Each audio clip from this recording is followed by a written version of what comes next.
एका इमानदार ऑफिसरची कहाणी, ज्याचं आयुष्य एका चुकीच्या आरोपामुळं बदलून जातं, जिथं सत्य लपवलं जातं आणि राजकारणाचं अंधारं दडपण आणलं जातं. कोच त्याचं घर, त्याची बायको, त्याची मुलं, सगळं काही धोक्यात होतं. पण तरीही तो डगमगला नाही. त्याने मर्डर केला, पण का? खरी गोष्ट होती सेल्फ डिफेन्स. पण सिद्ध करणं सोपं नव्हतं. त्याचा खबरी एकमेव पुरावा होता, पण त्याचं नाव सांगितलं असतं तर त्याचाही मृत्यू निश्चित होता. आणि मग सुरू होते 8 वर्षांची झुंज. कोर्टात, कुटुंबात आणि स्वतःशीच. ही आहे कोस्तावो, एका खऱ्या हिरोची सत्यकथा. नमस्कार मंडळी, चित्रपट व्याख्याती या चॅनलवर तुमचं स्वागत आहे. तर आजच्या या व्हिडिओमध्ये मी तुम्हाला 2025मध्ये आलेल्या एका चित्रपटाचे एक्सप्लेनेशन देणार आहे. चला तर मग वेळ न दवडता व्हिडिओला सुरुवात करूया. चित्रपटाची सुरुवात होते गोव्यात राहणाऱ्या कोस्तो फर्नांडिसपासून. तो एक कस्टम ऑफिसर आहे आणि आपल्या कुटुंबासोबत गोव्यातच राहतो. कोस्तोच्या कुटुंबाबद्दल बोलायचं झालं तर त्याची पत्नी मारिया ही एक शिक्षिका आहे. त्यांना 3 मुलं आहेत, एक मुलगी आणि 2 मुलं. कोस्तो हा खूपच प्रामाणिक अधिकारी आहे.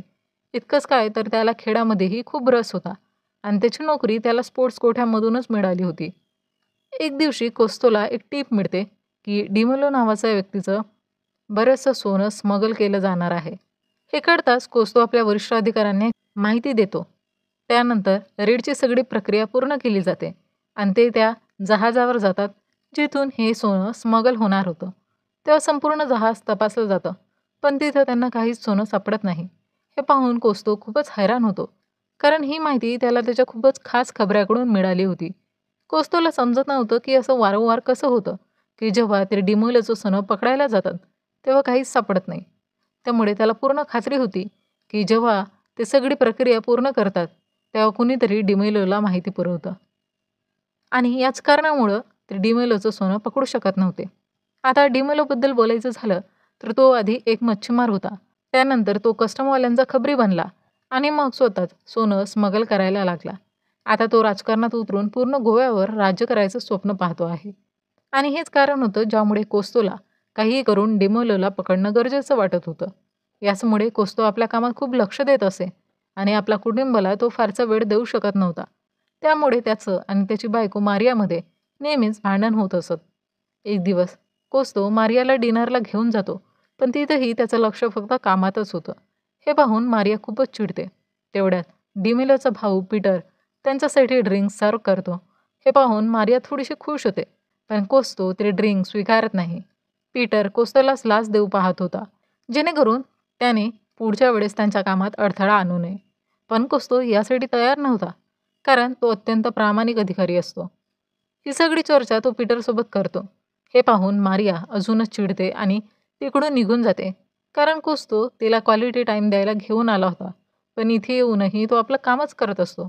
यानंतर आपण डिमिलोला पाहतो, जो आपल्या एका माणसाला खूपच मारतो, कारण त्याला शंका येते की कोस्तोला याच माणसाने माहिती दिली असावी. सोबतच तो आपल्या भावाला सांगतो की लवकरात लवकर शोधून काढ, कोस्तोला टीप देणारा नेमका आहे तरी कोण. असंच काही दिवसांनी पुन्हा कोस्तोला त्याच्या खबराकडून एक महत्त्वाची माहिती मिळते. खबराकडून कोस्तोला माहिती मिळते की की डिमेलोकडे मोठ्या प्रमाणात सोनं येणार आहे. हे ऐकून कोस्तो खूपच आश्चर्यचकित होतो, कारण आतापर्यंत डिमेलो जितकं सोनं स्मगल करत होता त्याच्या कित्येक पट अधिक सोनं यावेळी येणार होतं. हे समजताच कोस्तो ठरवतो की यावेळी तो डिमेलोला नक्कीच पकडणार. त्याचवेळी त्याला कळतं की डिमेलो निवडणुकीसाठी उभा राहिला आहे आणि 3 दिवसांनी निवडणुका आहेत. निवडणुकीच्या दुसऱ्या दिवशी डिमेलोच्या बहिणीचं लग्न आहे. म्हणून कोस्तोला वाटतं की बहुधा लग्नानंतर सोन्याची स्मगलिंग करेल, म्हणून तो डिमेलोवर लक्ष ठेवायला लागतो. त्याबरोबरच तो आपल्या वरिष्ठ अधिकाऱ्यांना माहिती देतो की यावेळी रेड मारावीच लागेल. पण यावेळी ते नियमानुसार म्हणजे प्रोसिजरने रेड मारणार नाहीत, कारण असं केल्यावर दरवेळी डिमेलोला आधीच माहिती मिळते आणि तो आपलं सगळं सोनं लपवतो आणि तिकडून हलवतो. म्हणून त्यांच्या हाती काहीच लागत नाही. हे ऐकूनही कोस्तोचे सिनियर अधिकारी सुरुवातीला त्याला परवानगी द्यायला तयार नव्हते, पण कोस्तो त्यांना समजावतो. सामान्य लोक जेव्हा बाहेरून काहीतरी आणतात तेव्हा आपण त्यांना कस्टम ड्युटी लावतो, पण ही मोठे लोक जेव्हा नियम तोडतात त्यांना कोणीच अडवत नाही. जर आपल्याला देश खरंच प्रगती करतोय असं पाहायचं असेल तर अशा मोठ्या लोकांवर कारवाई झालीच पाहिजे. हे ऐकल्यावर अखेर सिनियर्स त्याला रेडची परवानगी देतात. यानंतर कोस्तो डिमेलो आणि त्याच्या माणसांवर लक्ष ठेवायला लागतो.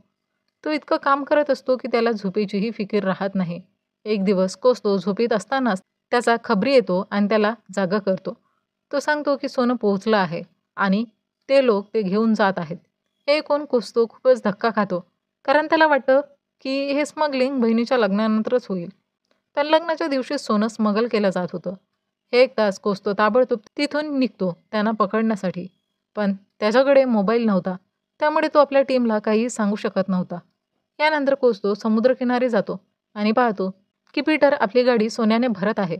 हे पाहून कोस्तो ठरवतो की तो आपल्या टीमची वाट न पाहता स्वतःच पुढे जाऊन त्याला पकडेल.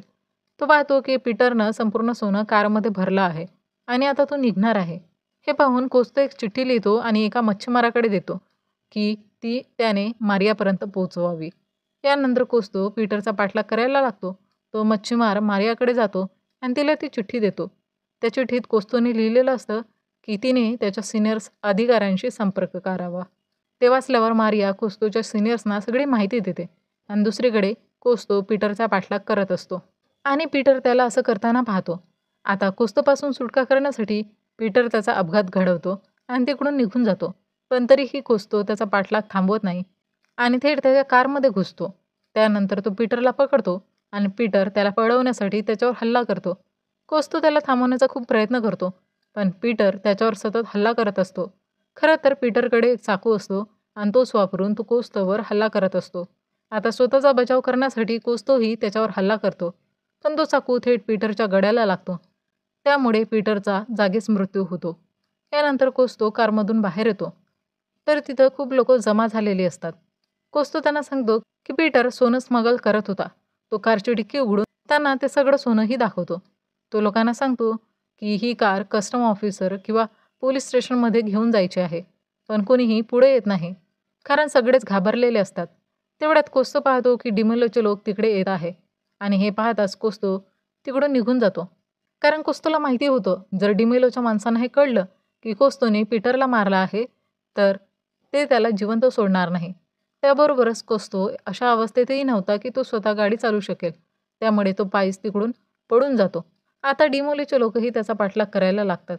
कोस्तो जंगलात पडत असतो आणि डिमिलोचे लोक त्याच्या मागे लागलेले असतात. कोस्तोला काहीही करून स्वतःचा जीव वाचवायचा असतो.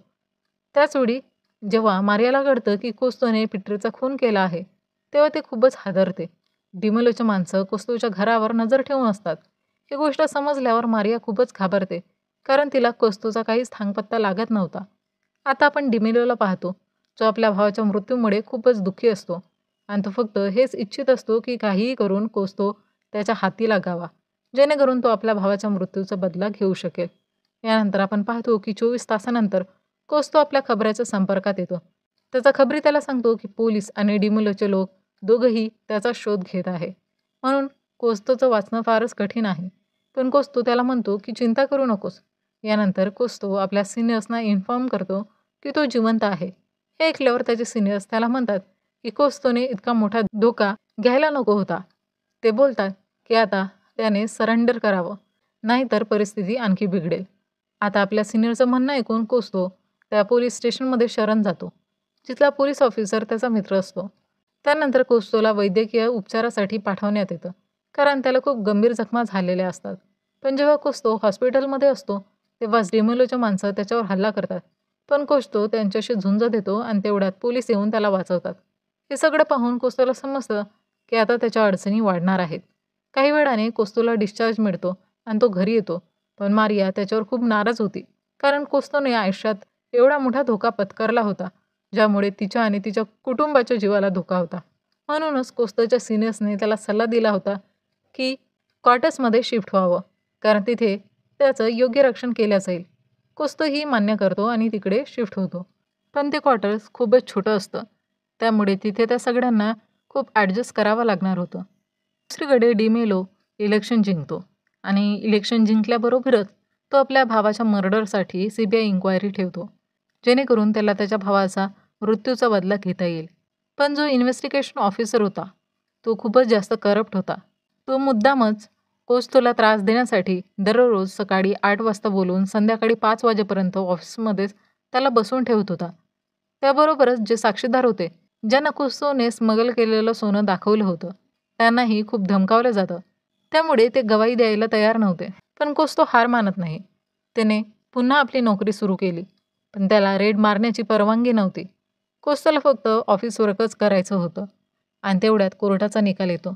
कोर्टाच्या निकालात असं सांगितलं गेलं की कदाचित कोस्तोने मुद्दामूनच पीटरला मारलं होतं.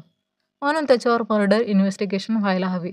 खरं तर कोस्तो वारंवार सांगून थकला होता की तिथे तो सोनं पकडण्यासाठी गेला होता. पण जे गोल्ड कोस्तोने पकडलं होतं ते डिमेलोची माणसं घेऊन गेले होते. म्हणून कोस्तोकडे कुठलाच पुरावा नव्हता की ते गोल्ड सध्या कुठे आहे आणि त्याने ते खरंच पकडलं होतं का. ज्या लोकांना कोस्तोने ते सोनं दाखवलं होतं त्यांनीही सांगितलं होतं की कोस्तोने त्यांना गोल्ड दाखवलं होतं. पण तरीही या गोष्टी कोस्तोला निर्दोष सिद्ध करू शकत नव्हत्या. याच कारणामुळे कोस्तोवर मर्डर केसचा ट्रायल सुरू होतो. त्याच्या घरच्यांनाही या सगळ्याचा खूप त्रास होऊ लागतो. कारण कुठेही जाताना सिक्युरिटीसह जावं लागत होतं. कारण त्यांच्या जीवाला सतत धोका होता. यामुळे मारिया आणि कोस्तोमध्येही खूप भांडणं होऊ लागली होती. कारण मारिया अजिबातच इच्छित नव्हती की कोस्तोने आपल्यासोबत आपल्या मुलांचाही जीव धोक्यात घालावा. आणि याच गोष्टीवरून कोस्तो आणि मारियामध्ये खूप भांडण होत होतं. मारिया ठरवते की ती कोस्तोला सोडून देईल. हे ऐकून कोस्तोही रागवतो आणि तो देखील हे सगळं मान्य करतो. त्याचवेळी कोस्तोचे सिनियर त्याला सांगतात की त्याने मुंबईला ट्रान्सफर घ्यावी. कारण तिथे जाऊन तो आपली लाईफ नव्याने सुरू करू शकतो. पण मारिया आणि मुलं गोवा सोडून मुंबईला जायला तयार नव्हते. म्हणून कोस्तो आणि मारिया ठरवतात की ते वेगळं राहतील. आणि यामुळे कोस्तो मुंबईला निघून जातो. काही काळ त्याची मुलं त्याच्यासोबत राहतात तर काही काळ मारियासोबत. अशाच प्रकारे काही वर्ष निघून जातात आणि आता कोस्तोची मुलं खूप मोठी झालेली असतात. तरी देखील कोस्तोच्या केसची ट्रायल चालूच असते आणि कोस्तोची लढाई देखील अजून संपलेली नव्हती. यानंतर आपण डिमेलोला पाहतो, जो काहीही झालं तरी कोस्तोला शिक्षा व्हावी अशीच इच्छा बाळगून असतो. आणि त्याला असंही वाटतं की कोस्तोच्या खबऱ्याचं नावही सगळ्यांसमोर यायला पाहिजे. पण कोस्तो यासाठी तयार नव्हता. तो आपल्या सिनियर्सना सांगतो की काहीही झालं तरी त्याच्या खबऱ्याचं नाव बाहेर जाऊ नये. हे ऐकून सिनियर्स त्याला एका वकिलाकडे घेऊन जातात. तिथे कोस्तो वकिलालाही सांगतो की तो खबऱ्याचं नाव सगळ्यांसमोर आणणार नाही. कारण जर असं झालं तर डिमेलो त्याच्या खबऱ्याला आणि त्याच्या फॅमिलीलाही मारून टाकेल. हे ऐकून वकील त्याला सल्ला देतो की जर कोस्तोने खबऱ्याचं नाव सांगितलं नाही तर त्याच्यासाठी प्रॉब्लेम क्रिएट होऊ शकतात.